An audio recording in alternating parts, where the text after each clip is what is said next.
Hello दोस्तों। आज फिर हम मिल रहे हैं स्टैंडर्ड 11 चैप्टर नंबर 14 ऑसिलेशन के साथ। हमने लास्ट लेक्चर में कुछ न्यूमेरिकल से एक्सरसाइज के न्यूमेरिकल्स किए थे। आज हम फिर और कुछ आगे बढ़ते हैं। तो हमारे यहाँ ऑलरेडी एक क्वेश्चन लिखा हुआ है, पहले वो देख लेते हैं और फिर और क्वेश्चंस पे आगे जाएंगे। लिखा है कि correspond to circular motion, 11 number का क्वेश्चन है, 14.11 नंबर का। तो बोल रहा है कंसीडर या correspond to circular motions the radius of circle, the period of revolution, the initial phase and the sense of revolution clockwise and anti clockwise are indicated on each figure. Obtain the corresponding simple harmonic motion of the x projection of the radius vector of the revolving particle P in each case. ठीक है, यानी corresponding displacement हमको निकालनी है दोस्तों हर case में। अब देखिए फर्स्ट केस की बात करें तो फर्स्ट केस में जो हमारा ऑब्जेक्ट है उसका मोशन क्या है, क्लॉकवाइज डायरेक्शन में। देखिए एरो किधर बना है, इधर, यानी कि इसका जो रोटेशन है वो क्लॉकवाइज डायरेक्शन में है। ठीक है, तो हमने मान लिया कोई ऑब्जेक्ट है जो यहाँ पी पर है, पी पर है, मूव करता है, तो मान लिया यहां से पी डैश पर पहुंचा, ये थीटा डिस्प्लेसमेंट है। एंगुलर डिस्प्लेसमेंट हमने मान लिया थीटा आया या थीटा एंगल बना रहा है। ठीक है दोस्तों, और टाइम पीरियड इसका कितना है, 2 सेकेंड। और ये एक साइड से ओरिजिन से मैक्सिमम डिस्प्लेसमेंट कितनी है, यानी एम्पलीट्यूड 3 सेंटीमीटर। तो अगर हम यहां पर देखें angle swept by the radius vector, radius vector क्या है, ओपी डैश। तो ओपी डैश कितना एंगल बना रहा है, थीटा एंगल। तो थीटा इक्वल टू, फॉर्मूला क्या होता है दोस्तों हमारा, omega T. Theta equal to omega T. Omega क्या होता है दोस्तों, 2 पाई बाई टी, और ये टी तो है ही। अब टी की जगह में हमारा टाइम पीरियड है 2 सेकेंड, तो डाल दिया। अब देखिए ये क्या हो जाएगा, टी की जगह में हमने 2 डाल दिया, 2 से 2 कैंसिल, तो आ गया पाई टी, यानी पाई टी रेडियन।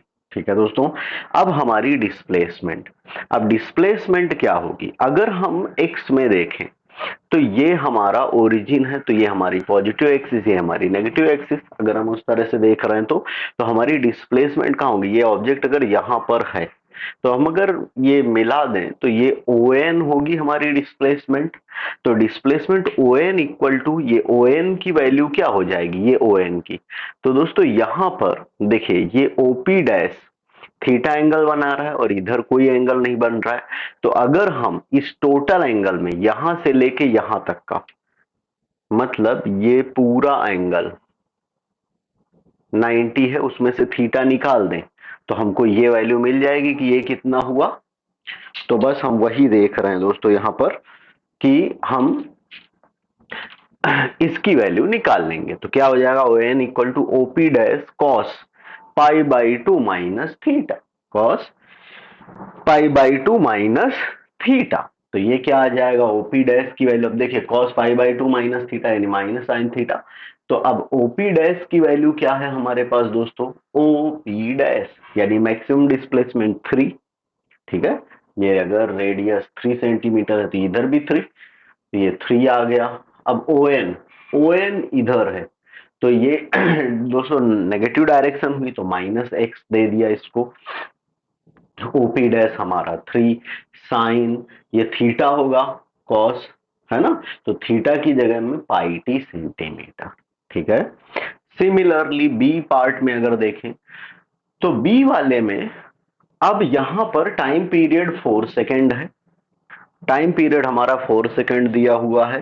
साथ में अब हम एंटी क्लॉकवाइज रोटेट कर रहे हैं। देखिए हमारा ऑब्जेक्ट पी यहां पर है और हमारा एरो इधर बना हुआ है, यानी ये वाला रोटेशन। तो ये रोटेशन हमारा दोस्तों एंटी क्लॉकवाइज रोटेशन है। तो क्या होगा, हम पी से पी डैश पर जा रहे हैं। ठीक है, फिर से सेम प्रोसेस। अब यहां पर ये जो एम्पलीट्यूड है वो 2 मीटर है।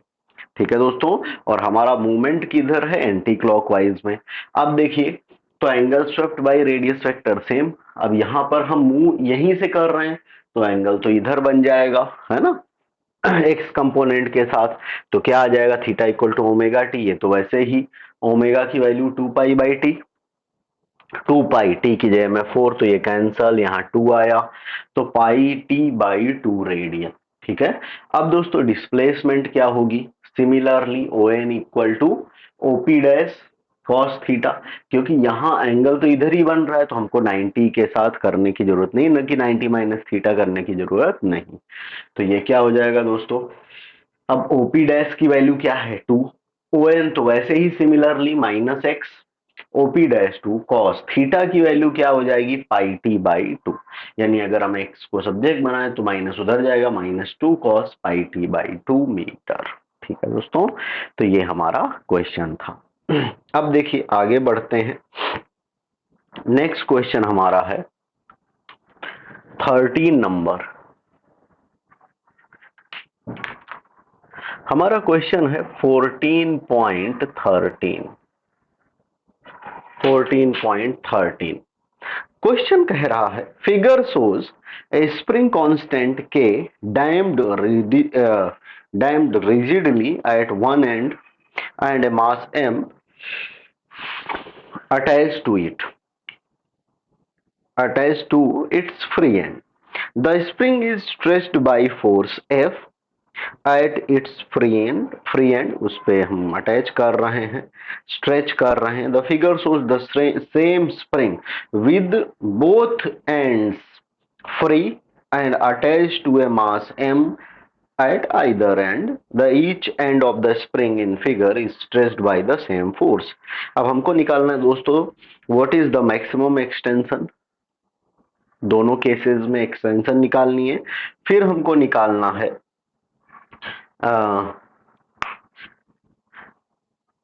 पीरियड ऑफ ऑसिलेशन निकालना है दोनों में। अब पहले तो हम इसको समझने की कोशिश करते हैं।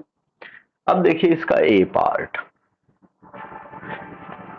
पहले मैं आपको क्वेश्चन भी साथ में समझाया जा रहा हूं डायग्राम के साथ में। तो दोस्तों ऐसा केस है ए वाले में, ये हमारी स्प्रिंग है और इससे एक ब्लॉक, हमने मान लिया इसका मास m है, अटैच है।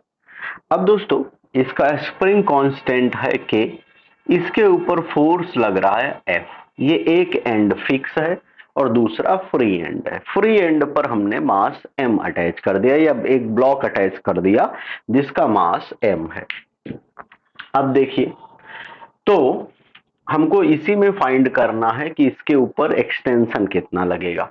अब दोस्तों अगर हम मान लें इसको खींच रहे हैं, एक्सटेंशन x लग रहा है, कितना एक हो जा रहा है x, तो हमारा फॉर्मूला क्या होता है according to Hooke's law, F equal to minus K X, spring है तो रिस्टोरिंग फोर्स लगेगा, तो F equal to minus K X. So x कितना हो जाएगा दोस्तों -F/k। ये आ गया हमारा एक्सटेंशन, ये हमारा एक्सटेंशन आ गया। अब इसी में हमको कह रहा है कि टाइम पीरियड क्या होगा इसका, तो टाइम पीरियड दोस्तों क्या हो जाएगा, टाइम पीरियड, अब हमने फॉर्मूला पढ़ा था T equal to 2 pi √m/k। यहां पर मास m अटैच है तो m, स्प्रिंग कांस्टेंट k है तो k, तो T equal to 2 pi √m/k। ठीक है। अब इसी में जो बी केस है हमारा, ये तो ए वाला हो गया। अब बी पार्ट में कह रहा है कि अगर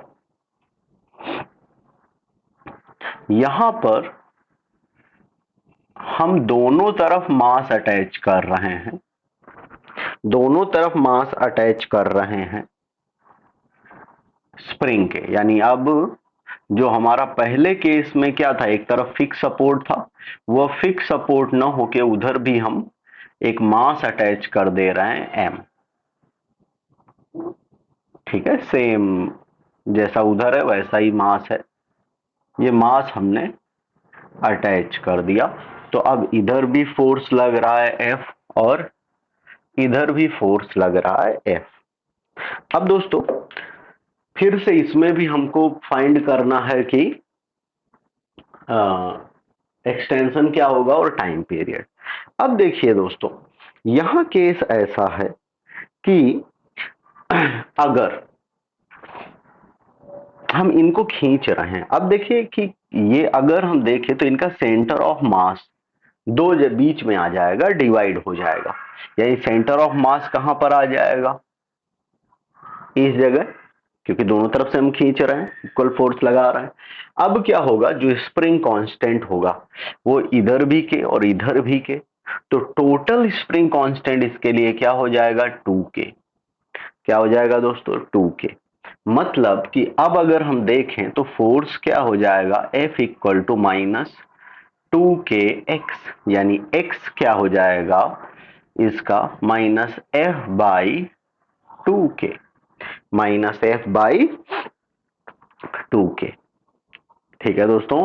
सिमिलरली नाउ टाइम पीरियड क्या हो जाएगा इसका, time period t equal to 2 pi, formula क्या होता है, अंडर रूट m बाई के, तो m बाई के की जगह में क्या आ जाएगा दोस्तों, 2k, के की जगह में क्या आ जाएगा, 2k। ठीक है, तो इस तरह से हम ये कर सकते हैं। आगे बढ़ते हैं। 13 के बाद अब है हमारा 15 नंबर पर, क्योंकि 14 हमने पहले ही कर लिया था। नाउ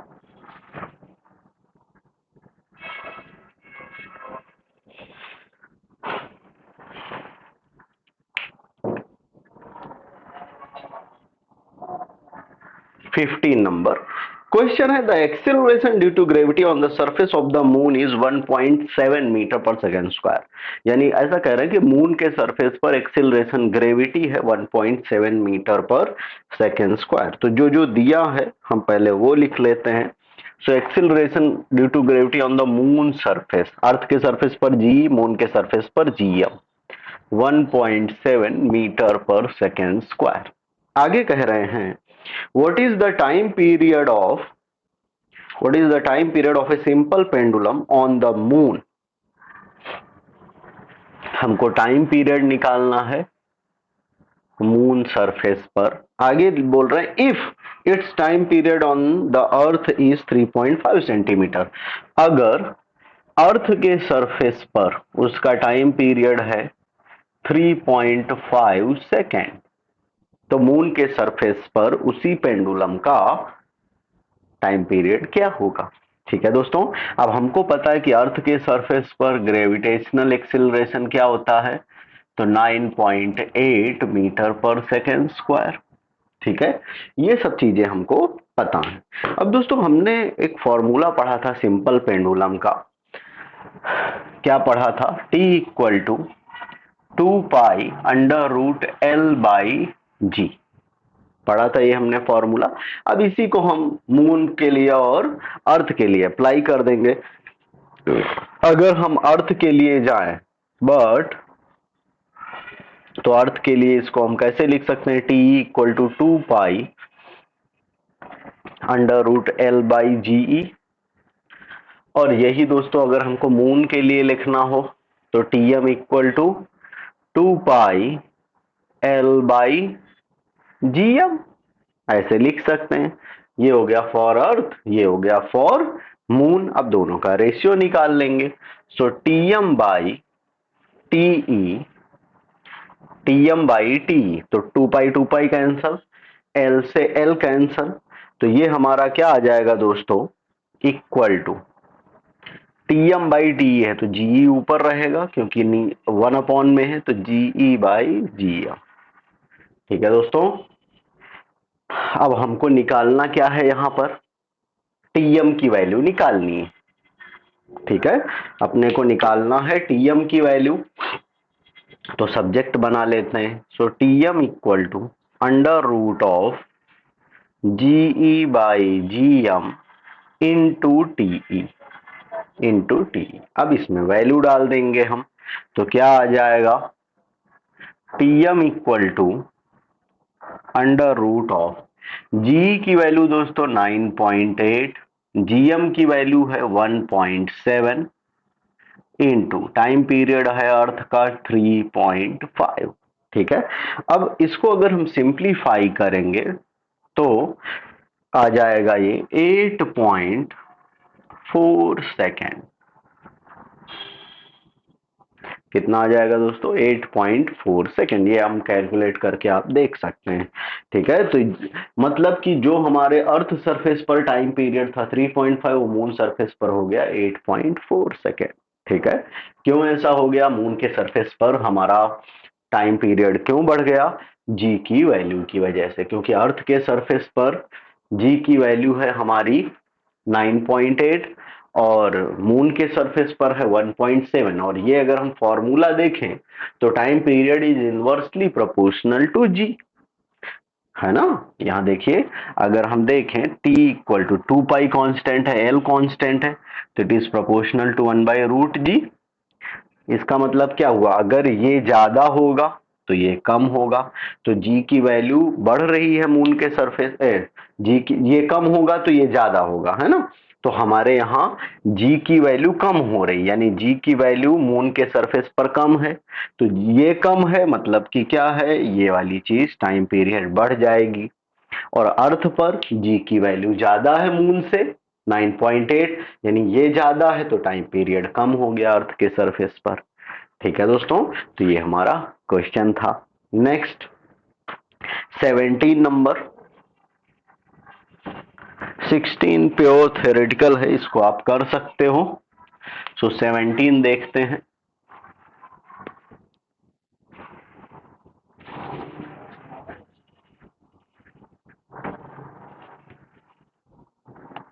अब देखिए,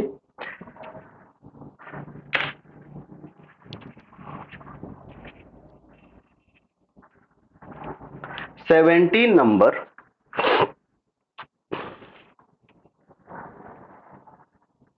क्वेश्चन कह रहे हैं a simple pendulum of length 1,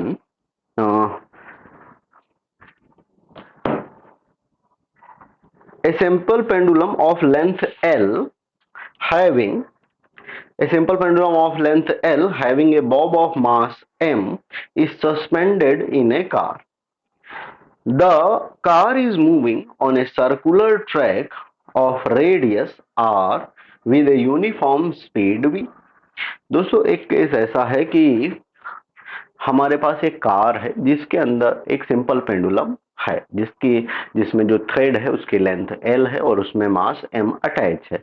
अब वो जो कार है वो सर्कुलर मोशन कर रही है स्पीड v से। If the pendulum makes small oscillation in A radial direction about it's equilibrium position, what will be it's time period? अगर हम इसको रेडियल डायरेक्शन में थोड़ा डिस्प्लेस कर दिया जाए तो ये टाइम पीरियड क्या होगा, ऐसा कह रहे हैं। अब देखिए दोस्तों, तो यहां समझने वाली बात है कि हमारी जो पेंडुलम है, हमारी जो पेंडुलम है उसको ऑसिलेट करवाया जा रहा है और कार हमारी सर्कुलर मोशन कर रही है। तो ये जो बॉब है दोस्तों, जिसका मास m है, इसके ऊपर दो तरीके के एक्सेलरेशन लगेंगे। एक लगेगा इसके ऊपर, क्योंकि रोटेट कर रही होगी तो सेंटर की तरफ एक हॉरिजॉन्टल डायरेक्शन में कह सकते हैं, या सेंटर की तरफ एक एक्सिलरेशन लगेगा दोस्तों इसके ऊपर सेंट्रीपिटल, और दूसरा एक्सिलरेशन लगेगा ग्रेविटेशनल, जो कि अर्थ लगा रही है वो।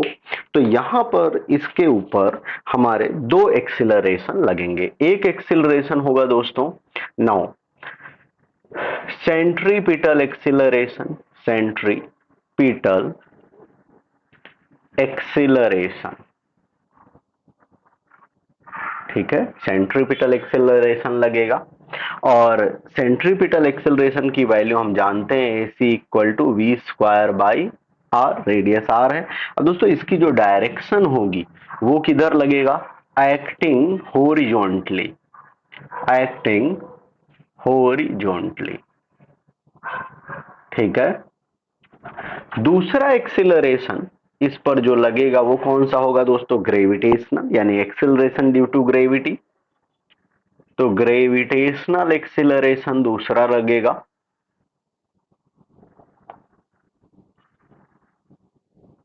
ग्रेविटेशनल एक्सिलरेशन, और वो की उसकी वैल्यू हम जानते हैं g। कितना होगा जी, और ये किधर लगेगा दोस्तों, तो एक्टिंग डाउनवर्ड, क्योंकि जी की वैल्यू हमेशा अर्थ अपनी तरफ खींचेगी तो ये डाउनवर्ड में लगेगा। मतलब क्या हुआ दोस्तों, अगर हम इसको ऐसा समझें कि ये रोटेट कर रहा है, ऑसिलेट कर रहा है, हाफ सर्कल बनाएगा, तो इसको अगर हम ऐसा समझे पूरा सर्कल बन रहा है, तो इधर बना के दिखा रहा हूं। तो अगर ये यहाँ पर है तो सेंटर की तरफ हमारा लग रहा है ग्रेविटी, सेंटर की तरफ लग रहा है हमारा हॉरिजॉन्टल डायरेक्शन में सेंट्रीपिटल एक्सिलरेशन, और इधर लग रहा है हमारा ग्रेविटेशनल एक्सिलरेशन। तो जो इनका रिजल्टेंट होगा वो इधर आएगा, यानी इफेक्टिव इफेक्टिव एक्सिलरेशन क्या हो जाएगा दोस्तों, effective acceleration g equal to या g डैश इक्वल टू, अब इसको मान लिया हमने g डैश, तो क्या होगा, इसकी वैल्यू क्या होगी, under root of AC square plus G square, यानी अंडर रूट ऑफ, हम ऐसा भी लिख सकते हैं, G square plus AC square. AC square की वैल्यू क्या है, तो यहां से डाल सकते हैं, तो क्या आ जाएगा हमारा, जी स्क्वायर प्लस AC स्क्वायर की वैल्यू है V स्क्वायर बाई आर, मतलब ये हो जाएगा V की पावर 4 बाई आर स्क्वायर। ये हमारा इफेक्टिव एक्सेलरेशन आ गया। ये क्यों निकाल रहे हैं, क्योंकि हमको टाइम पीरियड निकालना है हमारी पेंडुलम का। तो अब देखिए टाइम पीरियड का, नाउ टाइम पीरियड, अब टाइम पीरियड का फॉर्मूला दोस्तों हमको पता है, T equal to 2 pi under root of L by G. G की जगह में यहाँ जी डैश आ जाएगा, यानी इफेक्टिव इफेक्टिव एक्सेलरेशन। तो इसकी वैल्यू डाल देते हैं, so T equal to 2 pi under root, अब देखिए इसको हम ऐसा भी लिख सकते हैं कि जी स्क्वायर प्लस वी की पावर 4 बाई आर स्क्वायर की पावर 1/2। तो ये क्या हो जाएगा, एल बाई जी डैश की वैल्यू क्या आ जाएगी दोस्तों, जी स्क्वायर प्लस वी की पावर 4 बाई आर स्क्वायर की पावर 1/2। तो हम इस तरह से कर सकते हैं। तो हमारा टाइम पीरियड क्या आ गया ये, तो T equal to 2 pi under root of L by G square plus V की पावर 4 बाई आर स्क्वायर की पावर 1/2। ठीक है दोस्तों, तो ये हमारे कुछ क्वेश्चंस थे, बाकी के लिए मिलते हैं नेक्स्ट लेक्चर में। Thank you.